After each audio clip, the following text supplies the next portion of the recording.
Hi, everybody, and welcome to Expat Chat. Today, I have with me one of my dearest Cabo friends, and I try to always make sure there's a reason I'm doing an interview. Today, it's just because we're friends, and we used to have Chica Chat where we would just sit and talk. But I wanted to invite Stacy to be on Expat Chat with us. Stacy has a very rich life in her before Cabo life. You do. You're very interesting. You were from Seattle, and you now live in Cabo full time. So, Stacy, tell us a little bit about yourself and what you did before you moved to Cabo, and then what brought you to Cabo. I should have thought about this. No, I want your. Actually, in Seattle, I did renovations for a long time. In fact, I did that in any state I lived in. I lived kind of up and down the West Coast in the U.S.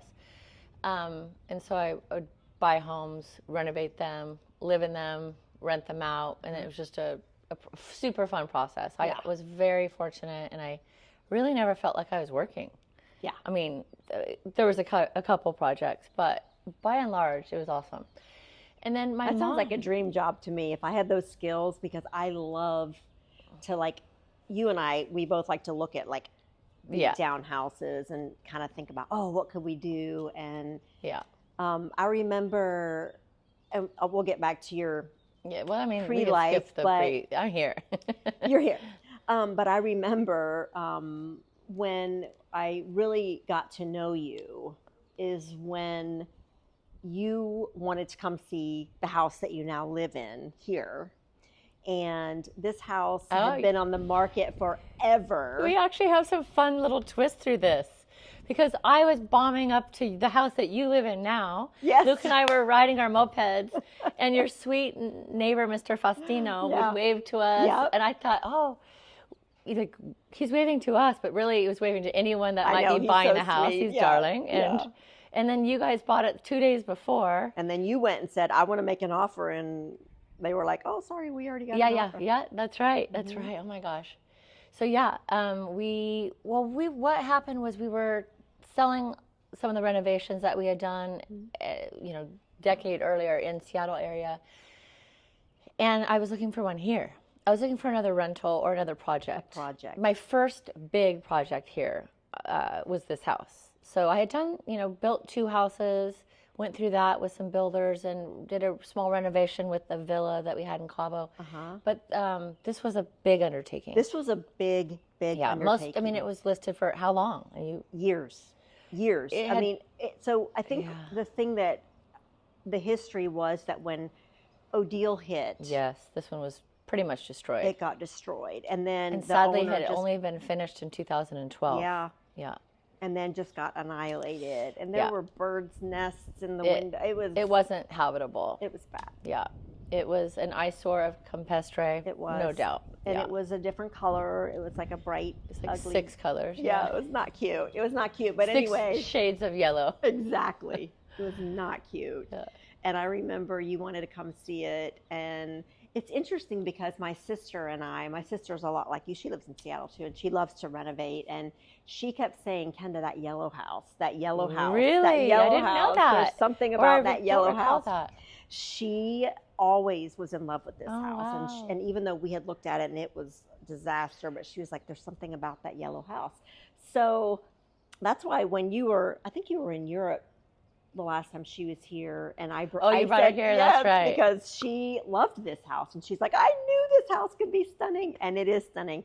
But this was an undertaking. And when you told your husband, I think I wanted, Luke was like, okay, well, to be fair, crazy. Luke found it. Okay. And like I said, we wanted to be in a certain price point, and I always have criteria in any project that I take, and so he was hunting, and he found this, and the way it was listed, it was over my criteria, over the budget, especially with how much it took. But Super Kenda broker, that's when I wrote it my lucky number. Yeah, you did. You submitted it, thought I was crazy. I said there's absolutely no way. Which is You're true. Like, it's my lucky number. It's going to go. And I'm like, okay. Usually I put that lucky number on the end of the first digits, You but put it on the beginning. I was like, oh my I God. still feel so bad. I actually feel guilty about that. I really do. I know, but it worked out. So yeah. you were because amazing. look at this house now, y'all. Look at this view. Have you ever? I know. Well, but anyway, so yeah, we got what I'm sorry. So what okay, was so it? you moved. So you were living in Seattle, doing renovations there, and you had a few places here. You would come and kind of Well, fix for them rentals, up, yeah. and I for mean, rentals. yeah. And 2 new construction, and then like so many of us during COVID, we realized we love it. Mhm. We how do you call that? We hunkered down during Yeah. COVID here. Yeah. And really fell in love, and we met so many wonderful neighbors that were doing the same, and then we realized, okay, we want more space. Yeah.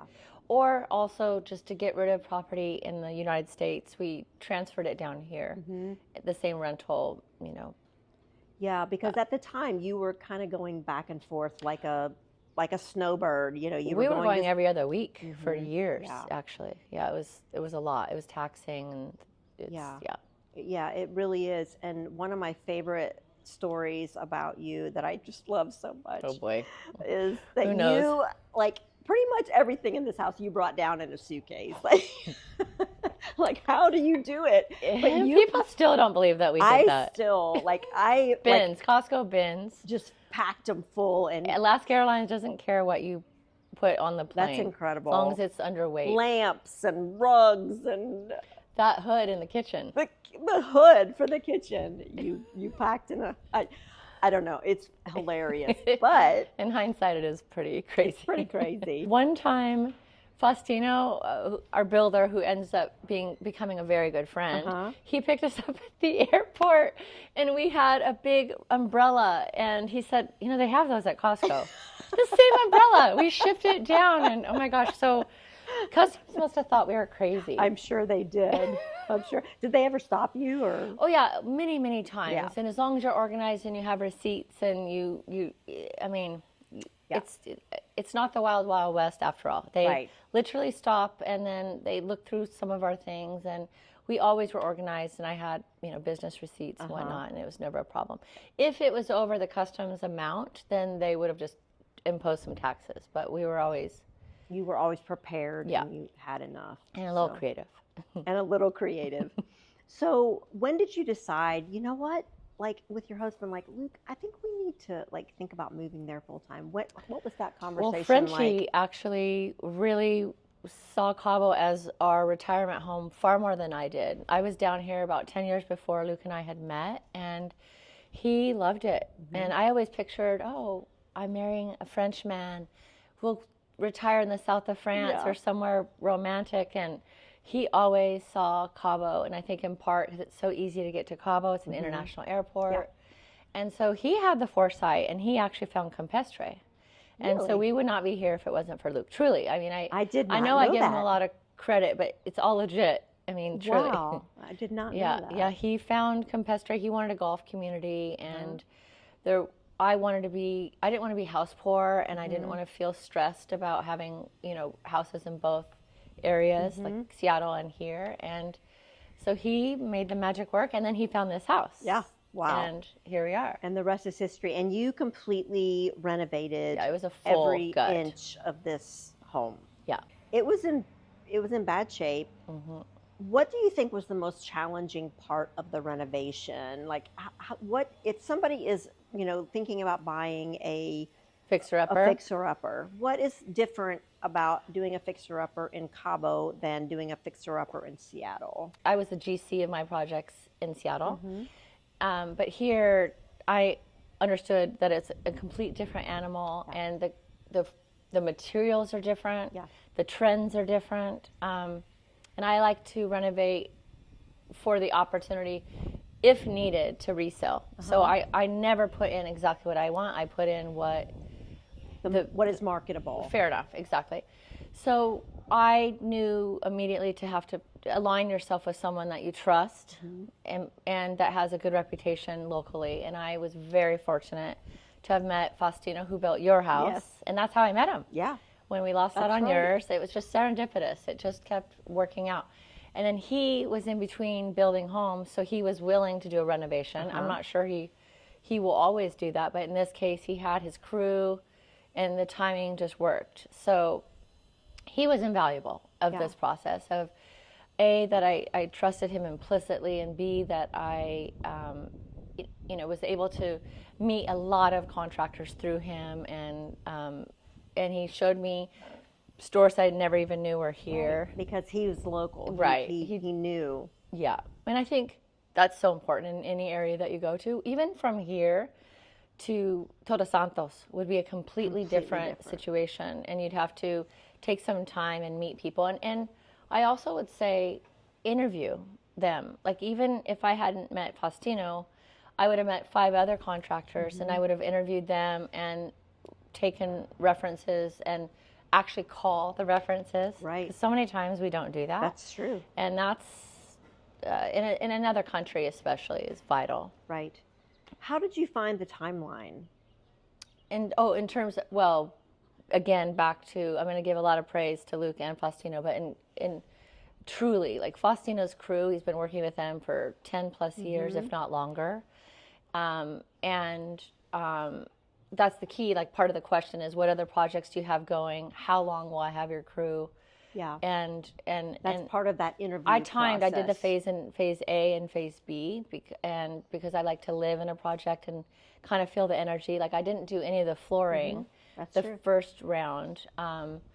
And I remember you telling me one time when we were talking about my house, like, don't do any art, don't buy any of those things. Yeah, like, I mean, wait until you live in the house. I think so many of us just want things done, and I understand that as well. In fact, a lot of my fortune has been on the backs of that. People want turnkey. Right. And so, they don't, a lot of people overthink it, and they get stuck. But what I find is, in your house, in this house as an example, is once you stay in a place, the energy, you feel the energy, and lighting can be a big factor, or you'll want an art piece that's completely different because you want it maybe monochromatic, or now you want to pop a color. And the pillows and the things that actually can be expensive, unless you buy it at Home Goods and bring it down on the plane.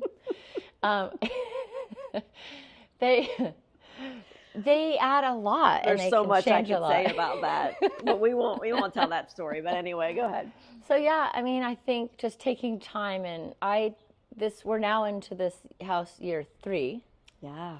And I would have people over on month 2 of living here where nothing was done, not worrying about if people were going to judge me because A, I'm retired, I don't want any more work, and B, it didn't matter because each time they come, they're going to see different changes, and hopefully they're not coming for decor, they're coming for food and friendship and other things. But I always say, take your time and enjoy the process. Yeah. Because otherwise it will be very frustrating, in particular in Los Cabos, because things move at a slower pace, as you hear repeatedly through, I watch your videos, and that's kind of a theme. It is. And it's true. It really is. And if you try to, like, fight against that pace, it's going to be a bad scenario because you can't fight against it. It is what it is. And I mean, to that point, you asked the timing. I mean, and I had some experience that helped, but